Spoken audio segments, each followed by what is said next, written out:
Satgas Anti Mafia Bola Polri resmi menahan pelaksana tugas Ketua Umum PSSI Joko Driono hari Senin atas kasus dugaan pengaturan skor. Jokdri akan menjalani penahanan selama 20 hari, terhitung sejak Senin 25 Maret. Terkait status terbaru Jokdri, PSSI selaku induk organisasi sepak bola Indonesia menghormati dan menyerahkan penuh proses hukum kepada pihak kepolisian. Adapun aktivitas organisasi akan berjalan normal sesuai program yang ditetapkan pada Kongres PSSI 2019 di Bali.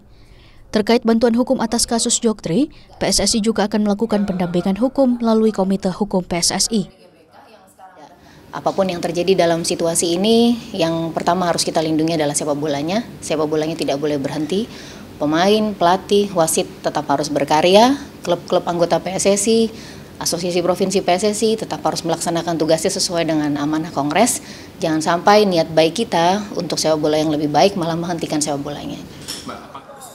Adapun salah satu program yang menjadi fokus PSSI saat ini, yakni menyiapkan tim nasional senior menghadapi prakualifikasi Piala Asia yang selama 6 tahun sempat tertunda. Marta Warau, Ferry Ahmad, Kompas TV, Jakarta.